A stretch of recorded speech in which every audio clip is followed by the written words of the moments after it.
18. E a pergunta, Tati tá dando uma ajeitada ali, o Cruzebeck tá dando uma ajeitadinha no microfone do Felipe. Eu mordi o microfone. Perdão. Boa. Tudo zerado. Opa. Tudo certo aí? Tá funcionando? Opa, acho que sim. Opa, agora Vocês estão chegou. me ouvindo? Meu, aí... Boa. Voz de radialista. Então vamos lá, a pergunta que o Leozão não deixa calar, né? Então, Felipe hoje, né, como a gente falou aqui, empreendedor, advogado, administra 4 empresas. Mas quem era o Felipe quando criança? Onde você nasceu? O que você gostava de fazer? Conta um pouquinho pra gente. O Filipinho. Ainda vai perder 1 hora aí, só brincando, né? Você quer com detalhe, sem detalhe, de boa? Manda bala. Você sabe que É, qualquer coisa advogado corta é... aqui. A noite aqui é toda sua, cara. Ah, a gente gosta de falar, né? A gente Corintiano tá meio sofrido, então agora Ah, é hora de... Abre o coração. Não, primeiramente tem que agradecer da oportunidade de estar aqui, né? Desde do começo do programa, eu falei assim, quando será que eles vão me chamar, né? Me chamaram, eu não vou me convidar. Aí me chamaram, eu falei, agora eu vou. Legal.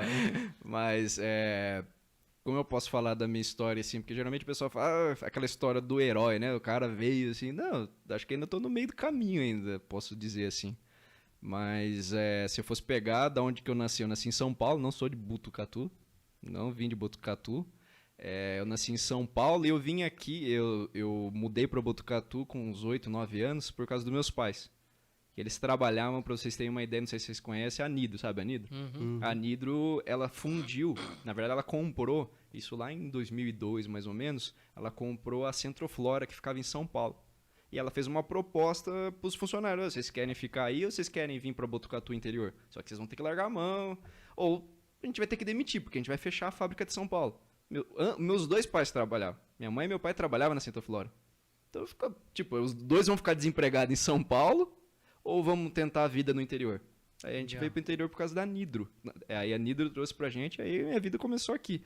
Eu posso dizer que minha vida começou aqui mesmo, porque em São Paulo, como eu vim muito novo, fui começar a ter noção da vida quando eu comecei a sentir. Sabe quando você começa a ter umas lembranças mais... que eu posso com mais detalhes? Lembro basicamente daqui de Botucatu. E o que eu lembro de São Paulo é mais vivência da família. Agora, falar do dia a dia, assim, não lembro, porque era muito pequeno.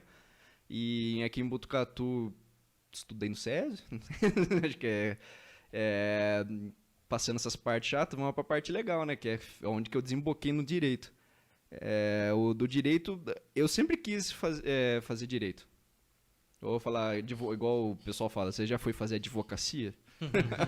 Não, eu sempre quis fazer direito, só que quando eu saí, pra você ter uma noção, eu estudava no SESI. Por que é importante falar que eu estudei no SESI? Porque quando chegou no primeiro ano do ensino médio, beleza, eu fiz o ensino médio. Aí chegou no segundo ano, eles tinham um negócio muito bom pra quem gosta, que o segundo ano era integrado com o Senai pra fazer desenho. Eu falei, mas eu não quero isso. Eu não quero desenho. Não, mas você tem que fazer desenho. Todo mundo fala, não, você tem que ir pro Senai. Eu falo, sim, eu posso fazer Senai, eu posso entrar numa grande empresa em Botucatu, tem Embraer, Caio, posso ganhar um bom salário, mas não vou estar satisfeito. Não é isso que é o meu sonho. Eu quero alguma coisa que é o meu sonho. Meu sonho é direito. E do direito, eu não vou ter que fazer desenho. Então eu não quero isso. Aí eu saí do SESI, olha a loucura que eu fiz. Saí do SESI, que é uma puta escola, e fui pro IECA. E no IECA, meus colegas, se alguém estiver assistindo aí, pode dizer que eu estudava muito. A gente jogava truco pra caramba. É lá que eu aprendi a jogar truco, você acredita? Na escola. Muito utilizado nos churrascos de família, porque minha família, da minha esposa, só joga truco. Se não saber jogar truco, você tá fora. Não sei jogar ainda, mas eu aprendi pelo menos. Pré-requisito pra entrar dentro da família. Eu sei ver as cartas, sei fazer os negócios. Mas sabe dar sinal? Sabe mandar segundo sinalzinho? Então... Do segundo ao terceiro ano, eu posso dizer que eu já estava focado, já querendo entrar no direito, mas... Aí eu saí do terceiro ano, isso daí foi em 2011. Em 2011 eu saí do terceiro ano, aí 2012, beleza, vou entrar na faculdade de Direito já? Falei... Aí eu conversei com muita gente, procurei muito, porque quando você fala, você sabe o que você quer. Mas na hora que chega o vai ou rala... Pega pra capar, né? Então, aí você fica com aquela indecisão. E aí, será que é isso mesmo? Será que é isso? Será que não é? Será que é isso? Será que não é? E foi muito difícil essa transição, porque eu sabia o que eu queria muito bem definido, só que ao mesmo tempo não era definido. É um negócio muito doido, que acho que tenho certeza que quem passa por isso ou passou por isso, sente isso quando tá naquele terceiro ano, porque é aquele negócio, você vai estudar do negócio, você já escolheu fazer faculdade, ou vai fazer cursinho, ou vai trabalhar. Ou vai ficar em casa. Exatamente. Você não tem muito o que fazer. Aí, só que é uma escolha que parece que dá tempo, tipo, você tá no primeiro ano. Ah, vou fazer isso. Aí chega o segundo ano, chega o terceiro ano. Chegou, aí você tem que escolher. É um negócio muito doido, né? Porque e a gente tem uma mentalidade. Acho que não, agora hoje em dia não, mas tem muita gente que tinha aquela mentalidade que o que você escolhesse depois do ensino médio te travaria pro resto da vida, entendeu? Tipo, escolhi ser advogado, eu não posso ter empresa. Ah, escolhi ser médico, eu não posso ser empreendedor. Mas às vezes eu mesmo posso falar que tem outros sonhos, entendeu? Eu gosto muito de negócio. Uma segunda faculdade, se eu fosse fazer uma segunda faculdade, seria de negócio mesmo, voltado puramente para... Eu gosto muito de entender um pouco de marketing, entender um pouco de empreendedorismo, eu gosto dessa área. Mas o direito é o meu forte. E isso eu acabei conseguindo dentro do direito mais pra frente. Mas a grande importância que eu senti foi o quê?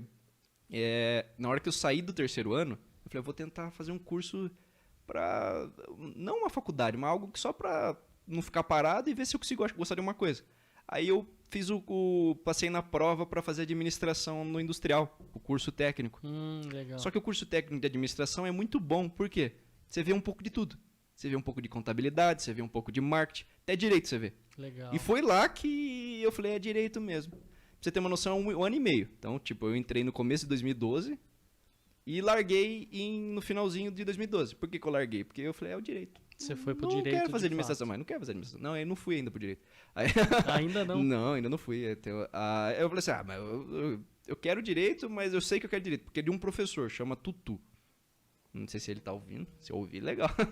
Que ele é um grande advogado, eu tive a oportunidade dele de conhecer ele no TLC. Não sei se vocês conhecem, que é da Igreja Católica. Liderança cristã, não é? E é TLC, mini TLC, ele sempre deu palestra lá. Legal. E ele tem eu juro por Deus, eu gosto de gente que tem oratório, o Léo mesmo tem essa oratório, sabe falar, sem erros, tudo assim, bonito. E ele tem uma oratória que você fica, parece que você tá escutando aquele salmo do Cid Moreira. Do Cid Moreira, sabe? Você fica... Pai nosso. E ele foi dar direito no industrial pra turma de administração. Só que quando você vai dar direito pra alguém que não é do direito, não é de você ficar falando de lei.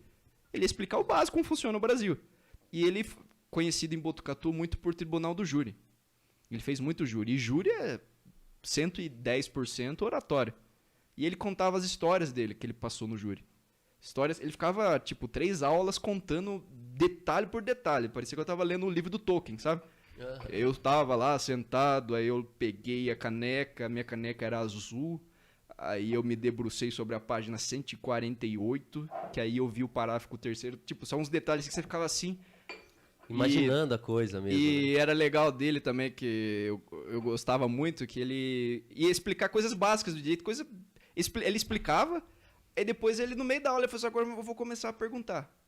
Mas só que ele falou assim, eu não preciso disso, eu já tô aposentado, eu gosto da aula. Eu vou valendo uma pizza. Ele dava um monte de prêmio. Olha que legal.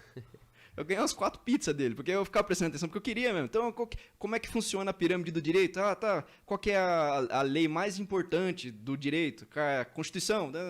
Aí ele fazia... Aí você, pode pegar me lembra aqui. Aí você vai pedir a pizza lá. Pizza, sorvete. Era muito legal, assim. E eu falei, cara, é isso mesmo. Então, no final das contas, eu tive aquela curva, assim, falar, é lá mesmo que eu quero, com o caso do Tutu. Quem me pergunta, eu sempre falo, eu sempre conto que ele foi o divisor de água, sabe? Eu sabia, mas precisava de alguém pra dar um empurrão, sabe? Porque pra todo mundo que você pergunta, por exemplo, na minha família, eu não tenho ninguém do direito. Nem de perto, nem de longe, não tinha ninguém do direito. Pra quem que eu ia perguntar? Pra um conhecido, geralmente conhecido vai falar, faz, não faz. Não tem aquele... E ele, sem ele saber, porque eu nunca tinha oportunidade de falar pra ele, ele foi uma inspiração. Eu falei, vou fazer direito. Aí isso em 2012. Aí só que antes de fazer isso, minha mãe também, que é uma grande inspiração minha mãe foi fazer faculdade depois dos 40. Eu lembro que ela deixava eu e meu irmão criança, meu pai ficava com a gente, nessa época ela já trabalhava na Caio, que ela se mudou pra Caio, só que ela falou assim, eu preciso fazer uma faculdade, né? Porque ela aprendeu o que ela aprendeu na contabilidade na unha. Entrou como assistente, falou, vem cá um pouquinho, foi aprendendo. Entrou na Centro-Flora em São Paulo, veio pra Nidro, mexendo na contabilidade, falou, mas só isso daí é insuficiente. Foi fazer faculdade depois dos 40, e ela deixava, ela chegava, saía, acordava às 5h30 da manhã, ia pra Caio, chegava da Caio 5h30, fazia janta pra gente, via se a gente comeu, ia pra faculdade que ela fez na Unifac, voltava, via se a gente tava bem, e fez isso daí durante os 4 anos. Então, tipo, aí eu sempre tive um negócio muito na minha cabeça de que não adianta os outros ficar te motivando, você tem que se motivar. E Legal. você tem que ter. E uma coisa que eu sempre aprendi, assim, minha mãe acho que nem sabe. Se ela tá sabendo, se ela estiver escutando, é a primeira vez que ela vai escutar isso de mim. De todo mundo. Que é aquele negócio que você vê todo dia. Isso serve pro empreendedor, né? Que a gente pode linkar. Que empreender, todo mundo acha que, eu vou ganhar dinheiro e já tá. Não, é Só muito oba-oba, sofrimento. né? E o que eu vi com a minha mãe não foi ela falando pra mim, você tem que fazer. Ela nunca ficou falando pra mim, você tem que ir lá, você tem que estudar, você tem que aprender, você tem que se dedicar. Ela nunca precisou falar pra mim. Mas eu fazia por causa, vendo ela. Por isso que eu falo, não adianta você falar que tem que fazer, o empresário tem que fazer isso, você tem que fazer isso. Eu vi muito nas ações dela, Força na de atitude, vontade entendeu? E um exemplo, Pô, né? mas porque eu falei, puta, que vagabundo que eu vou ser se... Puta, eu não consigo estudar na faculdade dele. Minha mãe acordava cedo, se formou, e eu não vou ter capacidade de pelo menos estudar. É o mínimo que eu É o consigo mínimo. fazer na minha vida. É Entendeu? aquilo que o pessoal fala, né? Aí doía mais de você pensar do que ela tá... não foi ela pesando na minha cabeça, foi nas ações dela. Ela falou, nossa, eu não consigo fazer isso. É o mínimo que eu posso fazer. Aí, antes de entrar na faculdade de Direito... Por isso que eu entrei na faculdade de Direito, eu posso dizer que eu entrei literalmente com sangue nos olhos. Eu entrei com sangue nos olhos, eu posso falar isso pra todo mundo. Porque antes de... Aí eu saí da administração, eu fui trabalhar em chão de fábrica. Eu entrei pra trabalhar na Embrasp, isso no finalzinho de 2012.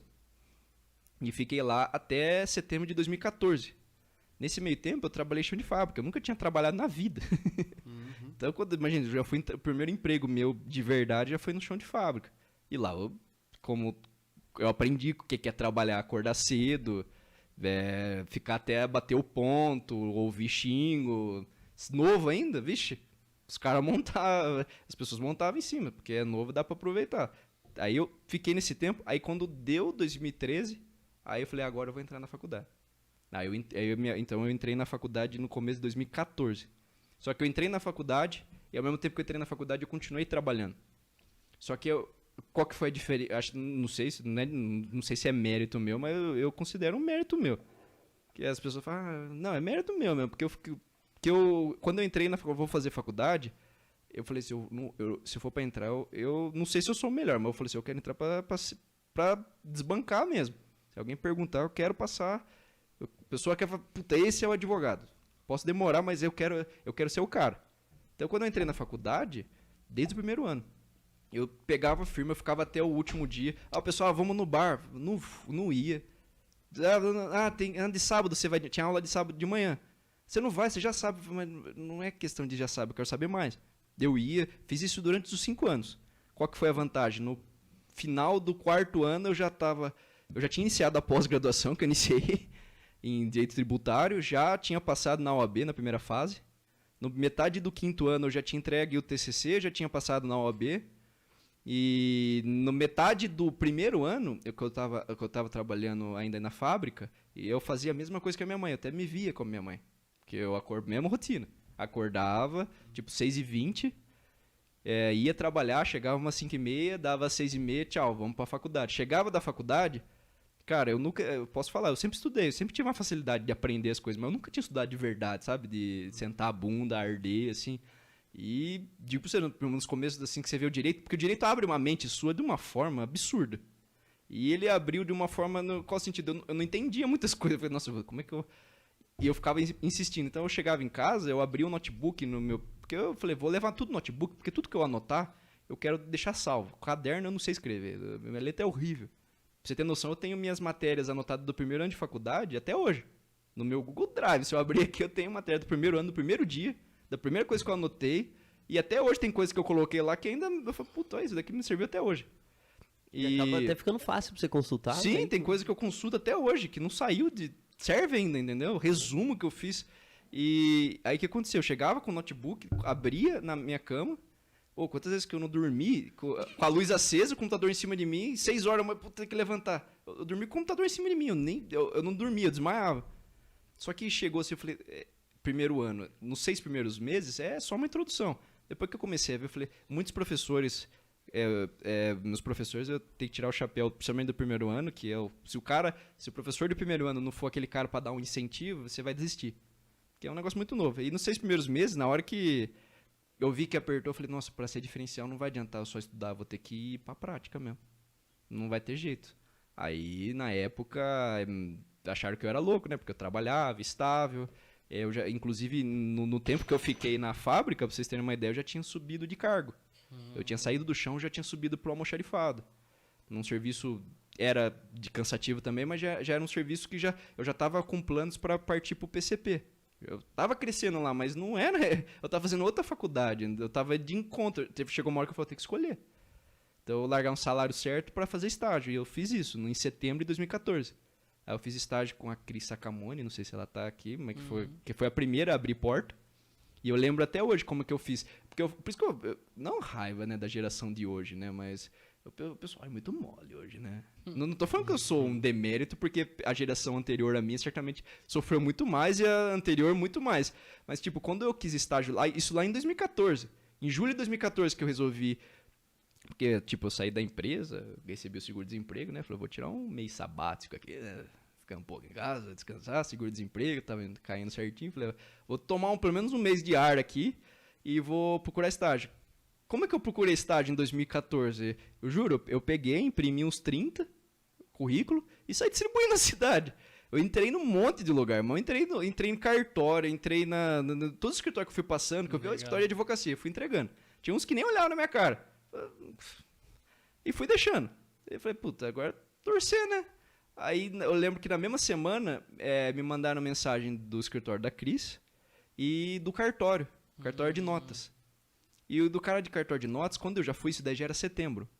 Aí eu vou chegar no... Nossa, se vocês quiserem falar alguma coisa... Imagina, vai vai lá.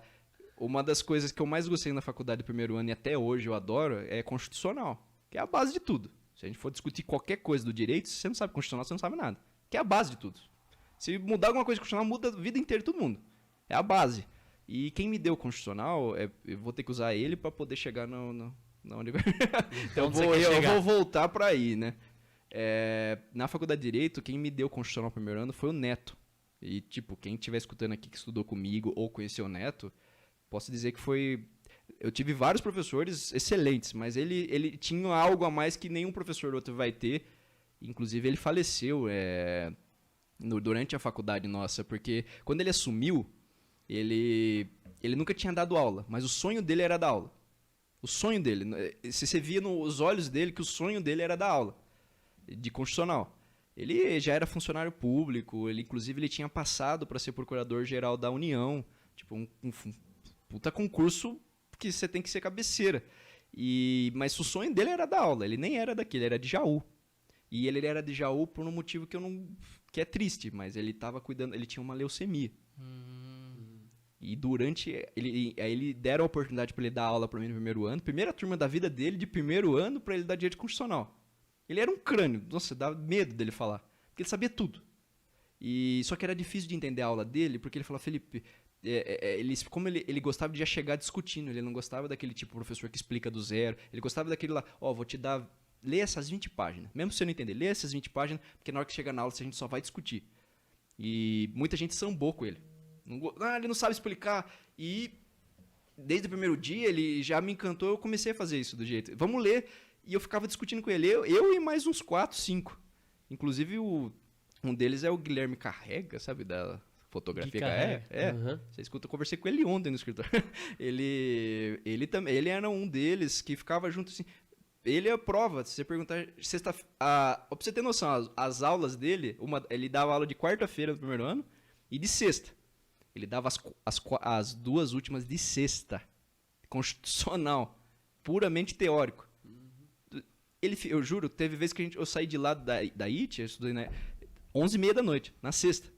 Porque ele se empolgava, ele falou, quem quiser ir embora, pode ir embora. Pode ir embora, eu não vou parar porque é impressionante. Quem quiser ficar, pode ficar. Ele se empolgava de um jeito que eu ficava lá, e a gente ficava questionando. Ele falou, pode me lotar de pergunta. E como eu lia antes, eu sabia, professor, isso.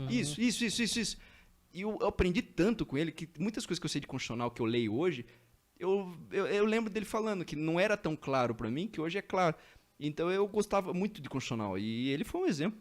Posso dizer, e ele sempre falava, não desistem. É difícil, mas não desistem. Ele sempre bateu muito nessa questão de motivação, até por causa da questão de vida mesmo, né? Ele, no meio do tratamento, saía de carro, vinha dirigindo de Jaú, dava aula e ia embora. Inclusive, no primeiro ano, a esposa dele estava grávida, né? Ele largava a esposa grávida para dar aula. Eu falei, porra, eu já tinha minha mãe. Aí tinha um neto. Eu falei, caramba, o Tem que neto... batalhar, né, velho? Não, o neto é um cara que, putz, eu até me emociono quando eu falo dele, porque foi um professor que, puta, Fez a diferença. uma das pessoas que eu posso citar também aqui, não sei se tá escutando, mas se escutar, é a Daiane, que hoje ela trabalha na RIMAX, que é uma das donas da RIMAX e advogada. Ela tava grávida nesse primeiro ano também. Eu lembro que ele brincava, ô, senhora Daiane, esse filhinho aí vai nascer saudável, sabe? Então, tipo, teve um grupinho lá parecia a professora, sabe o Carrossel? Não tô zoando, sabe? Tipo, ele conseguiu conquistar uma turma ali da frente, assim, uns 8, 9, assim, que parecia Carrossel, sabe? Que a gente olhava ele como professor. Qual é o nome da professora lá? Professora Helena. Ele era a professora Helena nossa. Sei, cara, que vocês estão falando é carrossel. Não, eu tô falando sério, não, tô falando Não pode sério. nem falar que é conflito de gerações aí, porque você tá no É. meio de duas, né? Pô, teve esses dias aí, o SBT Que é uma novela? Hã? A novelinha Carrossel, infantil. Olha na Do Netflix. SBT. Louco, mas eu só assisti Chiquititas. Não, mas tem na Netflix lá, assista comercial da Netflix, que tem 890 episódios. Tá, então. Durou 7 anos na TV, não sei, mas ele era literalmente uma professora Helena pra gente, assim, sabe? Então, quando ele partiu, nossa, ele partiu, eu não lembro agora o que ano, acho que foi 2017. Mas assim, no primeiro ano você já decidiu que você ia fazer tributarista ou constitucional? Então, aí Como é que você resolveu aí do isso aí? constitucional, que aí eu falando do Neto, então eu gostava muito de constitucional, então tava na ponta da língua. Quando eu fui fazer teste no cartório, voltando agora no cartório, o tabelionato, que era o chefe, ele adorava constitucional, ele era pós-graduado, adorava. Ele começou a questionar coisas de constitucional assim que, tipo, você tá no primeiro ano? E você manjava as Então paradas. ele começou a perguntar no primeiro ano, cara, você pode vir amanhã já pra trabalhar? Eu falei, nossa, é que acho que era uma quarta, assim, eu falei, não dá pra gente começar segunda, ficar mais fácil, que eu não tenho roupa, eu nem tinha roupa, camisa social. Passar a comprar um terno. Passar na Pernambucana, não tinha camiseta, não tinha nada. Aí ele falou, não, tudo bem, camisa segunda. do Corinthians amanhã. Aí eu lembro que eu fui na quinta, no escritório da Cris, fazer uma entrevista na sequência. E eu conversei com o Sidney, que o Sidney também, puta, eu considero pra caramba. Sidão. Você conhece o Sidney? Conheço. Puta, o Sidney eu adoro pra caramba. O Sidney é gente de boa pra caramba. E quando eu fui fazer a entrevista com ele, ele falou, Felipe, tem um cara aqui já que fez entrevista de manhã que a gente gostou bastante, então eu não vou te garantir. Eu falei, puta, não tem problema. Fazer o quê? Aí tô invertendo. Eu fui primeiro na Cris, conversei lá, eu falei, eu quero advogar, quero fazer o que o advogado faz. Aí eu saí de lá, aí no outro dia o cartório me chamou pra fazer entrevista. Aí eu fiz a entrevista. Aí quando ele falou isso, segunda você começa, aí eu tava preparado. Aí na sexta, o Sidney me ligou, Felipe, deu certo aqui, o cara não vai querer fazer, você quer? Aí eu fiquei de novo na encruzilhada. Aí eu falei, e agora? Porque no cartório eu não ia ser estagiário. Eu ia entrar como seletista. Então, de novo, um salário legal, tinha chance de crescer. Só que eu não queria ser cartorário, eu não queria. E na outra empresa você ia ser E no outro estagiário. eu ia estagiário de direito com advogada, ia aprender como é que funciona a advocacia mesmo. Falei, eu vou pra advocacia. CLT, E eu fui pra advocacia. você foi? Eu larguei o cartório, aí eu fui na sexta-feira no cartório e falei, não vou pegar porque eu queria muito, mas surgiu a oportunidade e eu estaria mentindo pra você, eu não quero estar aqui. E o cara falou, não, realmente, você tá certo. E eu fui fazer estágio. Aí fazendo estágio com a Cris, a Cris, eu sempre falei pra ela, teve uma vez que ela me contratou pra trabalhar 4 horas, estagiário. Teve uma hora que eu falei, Cris, eu posso ficar até o fim da tarde? Falei, você quer ficar? Mas você... Não, mas eu quero ficar, porque eu consigo fazer mais. Eu falei, mas você precisa... Não, eu quero aprender. Se você puder me passar, então eu ficava, tipo, fazia um horário comercial que não era pra fazer, mas não porque ela pediu, obrigou. Eu queria fazer. Porque eu queria aprender, absorver o máximo. Aí nesse meio tempo, aí chegou o segundo ano. Aí no segundo ano, a gente começa a ver matérias mais a fundo. Porque o primeiro ano é só introdução, não adianta. Aí no segundo ano eu tive aula do quê? Qual foi uma das primeiras matérias? Direito empresarial. Que aí, opa, direito empresarial que foi aí que eu conheci o meu professor, meu sócio hoje, o Rafael Teixeira. Aí eu lembro que no primeiro dia de aula, qualquer coisa, vocês botam um pi aí, mas eu cheguei pra ele, vou fazer estágio com você, ele mandou eu pra aquele lugar. Te juro, ele mandou pra... Não, você não vai fazer estágio comigo? Sai daqui, moleque. Me xingou desse jeito. falei, não, eu quero fazer startup porque eu adorava empresarial. Eu falei, nossa, empresarial. E ele, a primeira aula dele, eu falei, nossa, eu quero fazer empresarial. Porque o da Cris eu fazia mais trabalhista, mas não tinha um empresarial forte. Eu quero empresarial. Aí eu enchi o saco dele tanto, assim, que eu consegui em novembro de 2015. E até hoje eu tô lá. E Legal. com o Rafael foi a mesma coisa também. Quando eu entrei lá, eu falei, pô, quero aprender o máximo que eu puder. E eu sempre coloquei na minha cabeça que eu não era estagiário. Eu sempre tentei trabalhar lá como se eu já fosse advogado. Então, tipo, fazer o melhor possível e de lá. E não sei se foi por isso ou por outros motivos, mas aí foi que o Rafael me convidou. Falou, quando você terminar a faculdade, eu não quero você como um empregado. Você não quer entrar como sócio? E, tipo... É legal essa mentalidade aí, até e dando um alerta para as empresas, né? O quanto é importante que os contratos de estágio sejam feitos de uma forma honesta com o estagiário, né? Sim. Muitas vezes a gente vê aquela tiração de sarro, né? Ah, o estagiário tá aqui para tirar xerox, para entregar papel, para ser tipo não desprestigiando office boy, mas sabe, não é a função do estagiário, né? Querendo dar trabalhos para ele, que é o que tá sobrando ali no escritório para fazer, né? Sim. Então é muito legal dar esse alerta, o quanto que pra você fez diferença o Não, estágio. e tipo, eu posso dizer hoje, posso jurar por quem vocês quiserem, que se eu não tivesse feito isso, certamente hoje eu talvez não estaria advogando, estaria como um advogado seletista. E hoje, puta, a oportunidade que o Rafael me deu, eu falo dele. E ele não deu só pra mim, né? Porque hoje a gente somos em 4. Eu, o Rafael, o John e o Ivan. E eu falo pra vocês, além dos negócios, a gente tem uma grande amizade. E acho que é por isso que os negócios fluem. Porque quando você falou de 4 empresas, de 4, 3 é vinculado ali diretamente com eles. Porque a Mirone, eles são sócios.